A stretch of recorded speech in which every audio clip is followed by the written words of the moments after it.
नमस्कार, मैं हूं आपके साथ अर्जुन खजूरिया और आपका स्वागत है एसडीवी न्यूज पर। जब तक तोड़ेंगे नहीं तब तक छोड़ेंगे नहीं। जी हां, इस वक्त ये जो पंक्तियां हैं ये ट्रेंडिंग में है सोशल मीडिया पर, क्योंकि आपको बता दें कि मनीष कश्यप आखिरकार 9 महीने बाद जेल से रिहा हो चुके हैं। और आते ही ये जो उन्होंने पंक्तियां कही हैं गया जिला में जाकर के कि जब तक तोड़ेंगे नहीं तब तक छोड़ेंगे नहीं, वो इस समय ट्रेंडिंग में है। दरअसल जेल से निकलकर मनीष कश्यप ने भ्रष्टाचार के खिलाफ हुंकार भरी है। दशरथ मांझी की भूमि पर पहुंचकर कहा कि मैं डरने वाला नहीं हूं। जी हां, दरअसल पटना के बेउर जिला से रिहा होने के बाद डिजिटल पत्रकार मनीष कश्यप अपने काफिले के साथ माउंटेन मैन के नाम से विख्यात दशरथ मांझी की कर्मभूमि गहलोर पहुंचे। इस काफिले में दर्जनों कारें जो है वो शामिल रही और मनीष कश्यप के गहलोर पहुंचने की सूचना पर भारी संख्या में युवाओं की भीड़ उमड़ पड़ी। मनीष कश्यप के समर्थन में युवाओं ने जमकर नारेबाजी की। दशरथ मांझी की कर्मभूमि गहलोर में मनीष कश्यप ने हुंकार लगाई कि भ्रष्टाचार के पहाड़ को जब तक तोड़ेंगे नहीं तब तक छोड़ेंगे नहीं। दरअसल दशरथ मांझी माउंटेन मैन के नाम से जाने जाते हैं। उन्होंने केवल हाथ से ही जो है हथौड़ी और छेनी से पहाड़ जो है काट करके पूरा रास्ता बनाया था और उससे काफी फायदा हुआ था वहां के लोगों को। और भारत रत्न देने की मांग भी जो है फिर से दोहराई है मनीष कश्यप ने दशरथ मांझी के लिए। और सबसे पहले निकल करके अपने घर जाने की जगह दशरथ मांझी के समाधि स्थल पर पहुंचे थे मनीष कश्यप। दरअसल गया के गहलोर पहुंचे मनीष कश्यप ने सबसे पहले दशरथ मांझी की समाधि स्थल पर पहुंचकर माल्यार्पण किया।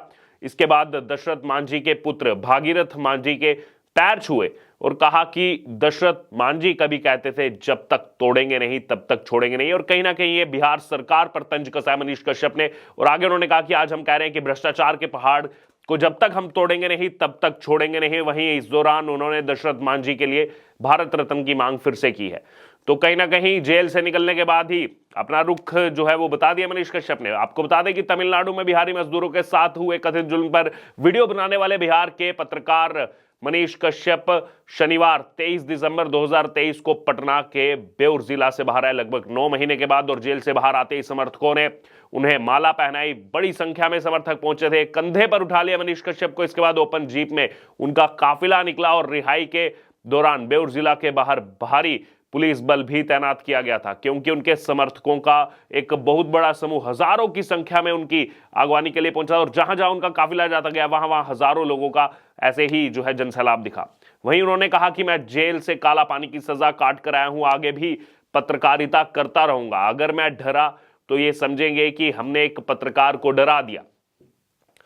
मनीष कश्यप ने पटना की बेउर जिला से निकलते ही बड़ी संख्या में मौजूद समर्थकों का जो है अभिनंदन किया। इस दौरान मनीष कश्यप ने बिहार सरकार पर निशाना भी साधा।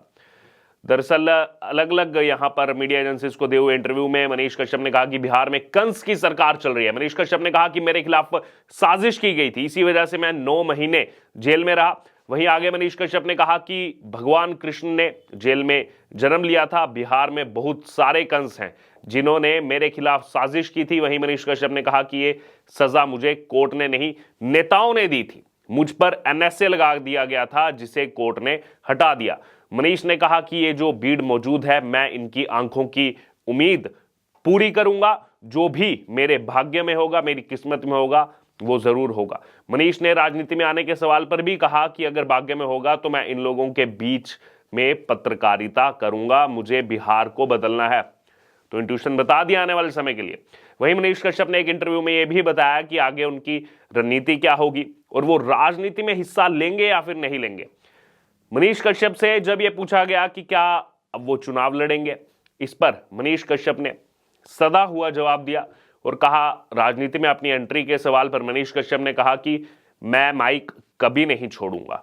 बस इतना जान लीजिए, मैं माइक कभी नहीं छोड़ूंगा और अपनी जो सिविल इंजीनियरिंग की पढ़ाई की है मैंने, उसको भी कभी नहीं बोलूंगा। और हम सब जानते हैं वो बार बार जो है इंफ्रास्ट्रक्चर को लेकर सवाल उठाते रहते हैं। उन्होंने कहा कि इंफ्रास्ट्रक्चर को मजबूत करने के लिए सिविल इंजीनियर की जैसे बहुत जरूरत होती है, ठीक वैसे ही अगर देश में भ्रष्टाचार को मिटाना है तो माइक की बहुत जरूरत है। मैंने फिर से माइक उठा लिया है, इन 2 चीजों को कभी नहीं छोड़ूंगा। आपको यह भी बता दें कि उनके जो प्रशंसक हैं, उनके जो फैंस हैं, वो लगातार उनसे चुनाव लड़ने की मांग कर रहे हैं और उन्हें 22 मुख्यमंत्री भी बताया जा रहा है बिहार का। दरअसल मनीष कश्यप ने बिहार की मौजूदा राजनीति को लेकर कहा कि कंस, दुर्योधन और रावण का अहंकार भी ज्यादा दिन तक टिक नहीं पाया था। कलयुग में भी बहुत से ऐसे लोग हैं, उनका भी आतंक खत्म होगा। आज नहीं तो कल बिहार में भी नया सवेरा जरूर होगा। आपको बताते चले कि मनीष कश्यप उर्फ त्रिपुरारी कुमार तिवारी को सभी मामलों में जमानत मिल चुकी है। 2 दिन पहले ही अगर बात किया तो 20 दिसंबर 2023 को अंतिम मामले में उन्हें जमानत मिल गई थी। इसके बाद मनीष कश्यप को जेल से जो है अब रिहा किया गया। रिहाई की प्रक्रिया उस समय शुरू कर दी गई थी। वहीं मनीष कश्यप के दोस्त मनी द्विवेदी ने कहा था कि मनीष के ऊपर तमिलनाडु में दर्ज सारे मामलों में पहले ही जमानत मिल चुकी है। अब पटना के सिविल कोर्ट से भी सभी मामलों में जमानत मनीष कश्यप को मिल चुकी है। और मनी ने कहा था कि बेतिया कोर्ट से भी उन्हें जो है वो बेल मिल चुका था और एक मामला पटना हाई कोर्ट में लंबित था, उसमें भी 20 दिसंबर 2023 को जमानत मिल गई है। वहीं अगर बात की मनीष कश्यप की तो उन पर मामला दर्ज होने के बाद पुलिस ने उनकी खोजबीन शुरू कर दी थी। इस दौरान उनके घर की कुर्की जब्ती भी शुरू कर दी गई थी। कुर्की जब्ती की कार्रवाई के दौरान ही मनीष कश्यप ने 18 मार्च 2023 को सरेंडर कर दिया था और उसके बाद उन्हें तमिलनाडु पुलिस अपने साथ लेकर के चली गई थी। दरअसल अगर बात की जाए मनीष कश्यप की तो तमिलनाडु में बिहार के मजदूरों के साथ मारपीट का जो है वीडियो उन्होंने शेयर किया था, उसको लेकर के ये पूरा बवाल मचा। इस मामले में बिहार पुलिस की आर्थिक अपराध इकाई EOU ने भी मनीष कश्यप के खिलाफ FIR दर्ज कर दिया था और इसको पूरा राजनीतिक डंग जो है यहां पर बताया गया कि ये केवल राजनीति के लिए किया जा रहा है। वहीं तमिलनाडु पुलिस ने कुल 13 केस दर्ज किए थे। इनमें से 6 मामलों में मनीष कश्यप को नामजद आरोपी बना दिया गया। इसको लेकर तमिलनाडु पुलिस ने 6 अप्रैल 2023 को मनीष कश्यप पर NSA भी लगा दिया था, राष्ट्रीय सुरक्षा कानून, जिसके बाद सोशल मीडिया पर काफी बवाल मचा, काफी विरोध हुआ और लोगों ने इसे राजनीतिक दमन बताया था। बाद में कोर्ट ने NSA हटा दिया था। लेकिन फिर सवाल यही उठे कि ये राजनीतिक प्रेरित क्यों है, क्योंकि कार्रवाई एक तरफा थी, जानबूझ करके किया जा रहा था। मनीष कश्यप एक बहुत बड़ा थ्रेट लग रहा था बिहार सरकार को। और अपोजिशन में अगर बात करें तो तमिलनाडु सरकार भी जो है उनका कहीं ना कहीं समर्थन मिला बिहार सरकार को। तेजस्वी यादव पर जो है यहां पर कई ज्यादा सवाल उठे, उप मुख्यमंत्री। और क्योंकि तमिलनाडु पुलिस पर सवाल इसलिए उठे कि आपने मनीष कश्यप को लेकर के, तमिलनाडु सरकार पर सवाल इसलिए उठे मनीष कश्यप को लेकर के आपने इतना बवाल मचा दिया। लेकिन ये खबर जो पहले कई सारे इलेक्ट्रॉनिक मीडिया पर चल चुकी थी, कई सारी प्रिंट मीडिया पर छप चुकी थी, कई सारे नेता इस बारे में बात कर चुके थे, उन पर 1% एक्शन नहीं, 1% एक्शन नहीं। और मनीष कश्यप पर तो NSA तक लगा दिया। और वैसे ही और आगे जो केस देखने को मिले तमिलनाडु में, मुख्यमंत्री MK स्टालिन के बेटे उदयनिधि स्टालिन ने क्या किया, जो उन्होंने यहां पर स्टेटमेंट्स दी, जो तेजस्वी यादव ने बिहारियों को लेकर के स्टेटमेंट्स दिए, अलग अलग राज्यों को लेकर के, उसमें तो कोई एक्शन देखने को नहीं मिला। लगातार वहां पर सत्तारूढ़ पार्टी जो है तमिलनाडु में, उनकी क्या स्टेटमेंट्स आई हैं सनातन धर्म को लेकर के, तब तो कोई एक्शन नहीं हुआ। तब कहां गई थी तमिलनाडु पुलिस? तब कोई एक्शन मोड में नहीं दिखे। यहां पर तो 13 केस कर दिए गए थे, 6 में आरोपी नामजद बना दिया गया था। उन केसों में क्या हुआ?